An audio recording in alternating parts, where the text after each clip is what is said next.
G'day everyone. For those of you who haven't been to my channel before, and this is the first time that we've met, my name's Michael Taylor, and about 12 months ago I started my own YouTube car channel, which I called 64 Motorsport. If you've been thinking about becoming a YouTuber and doing your own YouTube car channel, then stick around because there may well be something from my experience that you can learn about to make your journey a little bit easier. And if you haven't seen one of my videos before, then I've put a link to a playlist above which will get you caught up. So you can either pause this video, watch those, or you can watch those at the end because I'll put a link in the comments below as well. Anyway, I'm going to get the camera set up on the tripod because one of the things I have learnt in the first 12 months is even though these little camera things only weigh a couple of kilos, you hold it out at arm's length for 5 or 10 minutes and yeah, your shoulders soon start to let you know about it. What I'll do is I'll get this set up, do a bit of talking head stuff. I hope you enjoy.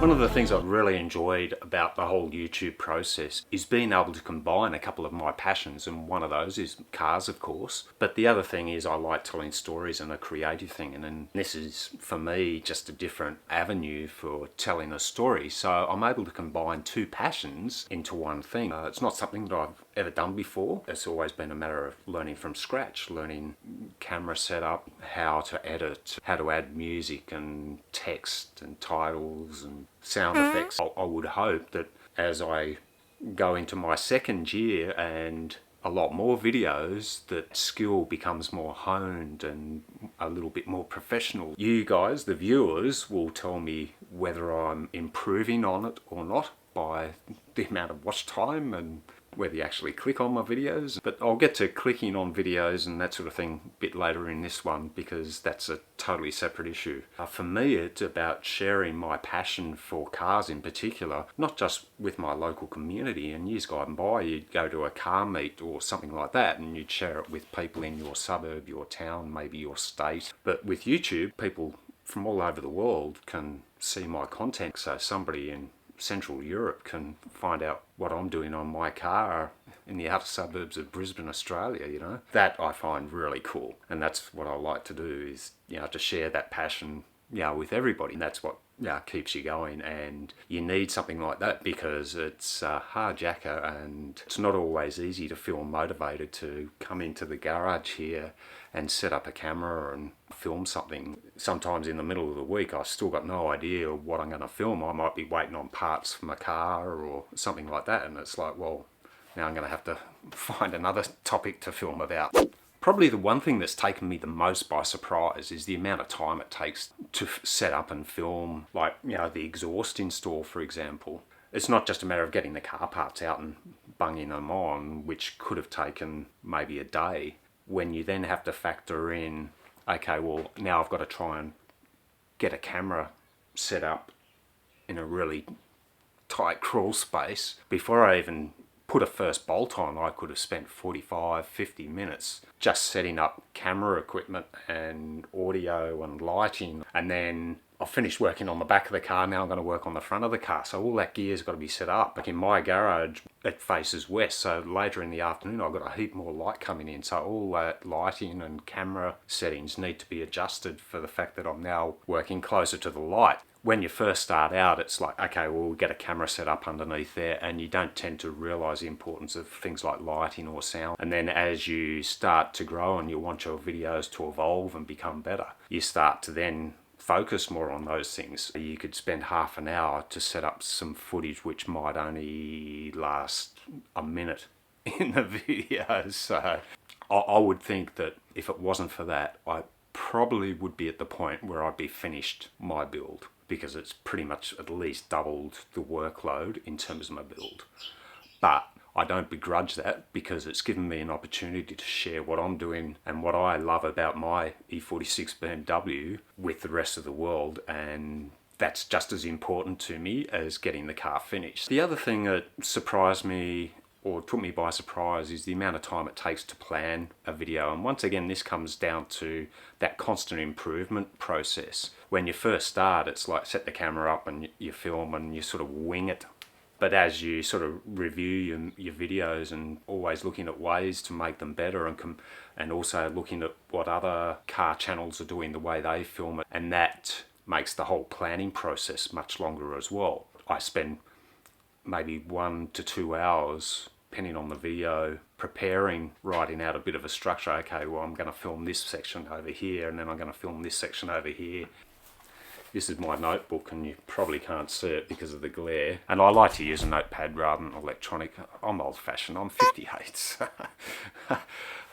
I grew up with notepads, and I just find it easier to be creative if I'm drawing it and using my hands rather than just typing on the things. So anyway, my car's up on jack stand, so I don't have a lot of space underneath the car. So by the time I get in there, and particularly when I was doing the exhaust, so by the time you put a full exhaust system and try and mount that, and you're under there and you've got spanners and hammers and drills and all that sort of thing, and now you want to stick maybe 2 or 3 lights under there and a camera as well. I came into this experience not expecting that I'll upload 3 or 4 videos and suddenly 100,000 people are going to be watching me and I'm going to be famous. I always knew that this was going to be a long-term project, 3, 4, 5 years to build up that following, and I never wanted to take shortcuts. I just wanted any growth that I have on my channel to be organic by people who genuinely share the same passion for cars and that appreciate the way I tell my particular story. And I always knew that process was going to take some time. What I didn't realize is how much things like your title and your thumbnail and the wording of those titles and thumbnails affected how accessible my product was to the world. YouTube is a search engine. Information comes up based on what's typed into the search. Getting your head around that and understanding how that works has been a real challenge. The analytics side, I didn't mind too much because I think there's enough information out there on other YouTube videos in terms of getting an understanding of what things like click-through rates mean and watch time and all that sort of thing. That side of it has not been a problem. I've utilised heaps of resources, people, like Brian G. Johnson and Nick Nimmin. I've used those sort of people to sort of help guide me in terms of understanding that. In my head, I'll make a video and it's like, okay, well, this is what this video is about, so I'll write a title. But the way I write that title may not necessarily be the way somebody might search for that title. If you understand what I mean, they might use completely different words to find the same product, basically. I still feel like I'm floundering in that respect. Of all the areas of creating this channel, that is probably the one area that I feel I'm struggling the most with. There's a bit of an insight in terms of what I've liked and what I haven't, or what I haven't. There's nothing I don't really like about YouTube, but that's a bit of an insight in terms of my first 12 months and what I've enjoyed about it and the challenges that I've faced. It's just after lunch and we're starting to get a lot of sun on my garage door. And if you've seen any of my other videos, you know how hot it gets in here. So I'm going to move the camera a bit close towards the back where I've got a fan, and we'll continue on from there. What does it take to put together a car channel on YouTube? Well, firstly, it takes a real lot of commitment, and you need to make sure that you've got the time available to do it regularly and consistently. If you just post half a dozen videos in 12 months, you're not going to get any traction. So if you're going to go into it, you need to do it with the mindset that you're going to have to put together a heap of regular videos. If you're doing, like myself, a project car, for one video I might end up with anywhere up to 12 or 14 hours of footage, or 50 to 60 gigabytes of footage, which I then have to edit down into a 15 or 20 minute video. But if you're doing maintenance and DIY videos, and I've done quite a few of those, and there'll be a link above for those if you want to see any of those, bit of shameless self-promotion.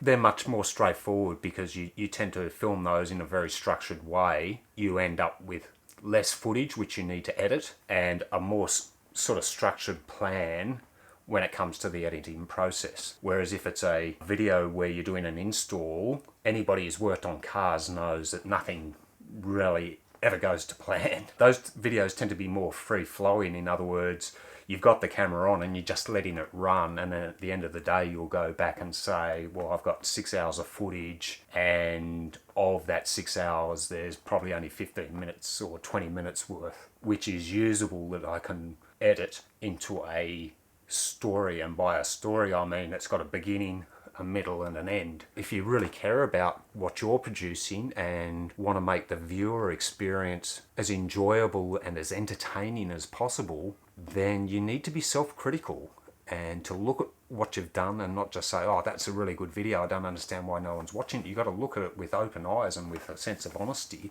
And particularly when you're starting out, a lot of people that are watching your videos are family and friends, and they're going to be kind to you, and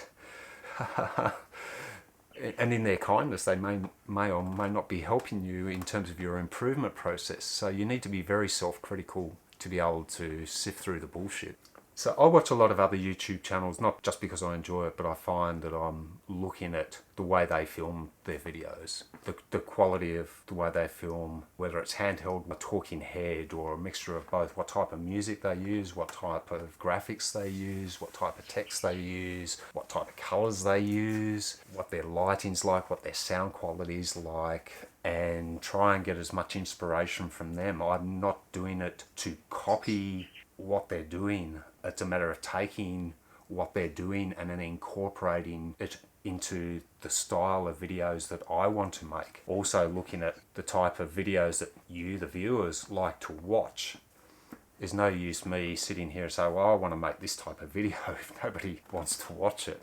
You know, if you guys like vlogs, well then I'm going to have to learn to vlog better and to take some of my creative ideas and incorporate that into a vlog type format. To give you an idea, some of the channels that I really enjoy, like the guys on Hoonigan and Throttl, TJ Hunt, Sarah N. Tuned and Emilia Hartford. What I really like about those is that they all have that passion for cars, and they want to share that passion and educate and entertain and that sort of thing. So they're the channels that I like, and I probably draw inspiration from, and not, as I say, to be able to copy them, but to learn from the groundwork that they've laid to make my job easier, and I thank them.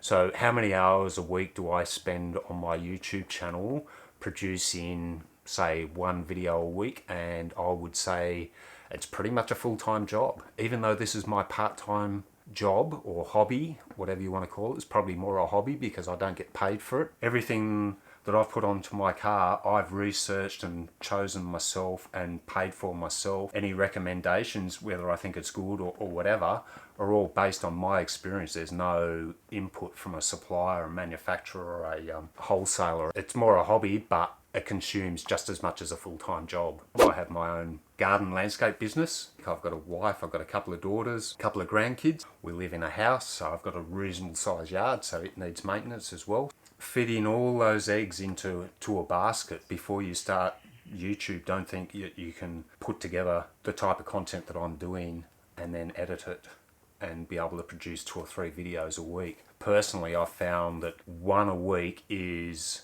for that type of content, is probably the max. If you're doing DIY videos or maintenance videos or doing product reviews, then yeah, you could probably churn out 2, maybe even 3 a week. Moving forward for 2021, one of the goals that I have is to find a way to be able to produce 2 videos a week. How I do that, I've still got to nut out. So I've got to look at the type of content that I'm creating and what type of content fits within the goals or the niche of my channel, and keep in mind that it not only fits within the niche, but at least I've got 50 odd ideas that I can run with. There's no point in me sort of starting on a path in terms of a type of video content if I can't come up with at least 50 ideas of videos that I can make within that. Obviously, the goal at the moment is to have my current baby driving and registered by the end of the year. So I've got a couple of months to do that. If you've watched any of my videos, you'll know the interior of the car can do with a freshen up. The exterior of the car needs some work. And so I've got projects in mind in terms of the interior and the exterior that I'm going to be working on in relation to the E46. And then throw into that, I want to start on a new BMW project.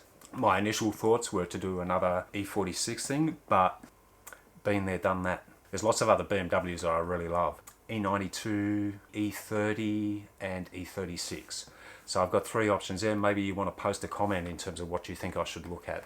E92 M3, just the thought of a V8 BMW just still gives me goosebumps. E30, probably would look at doing something in a engine swap on that to a 6-cylinder E36 M3 engine upgrade. Or if I did an E36, I'd probably look at doing just a pure out track car. Run it down the quarter mile, track days, strip the interior out, roll cage, full track setup. So that would be my plans for an E36.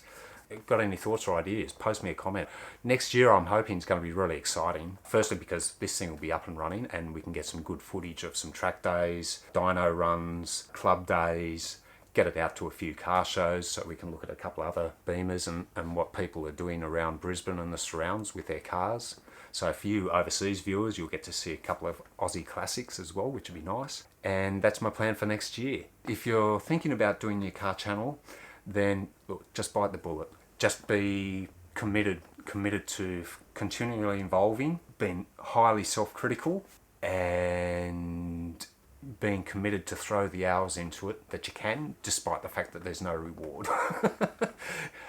You've got to be doing it for the right reasons, because if you're doing it to either make money or to get recognition, then you're not going to last. So that's my advice, yeah. You do it for the right reasons and you should be sweet. It's good fun, really is. Anyway, guys, I appreciate you watching. Leave us a comment. If you've liked the video, don't forget to hit the like button. And if you're not already subscribed, don't forget to subscribe, tickle the bell so you get notified each time a new video comes out. But until we meet again, look after yourselves, stay safe, TTFN.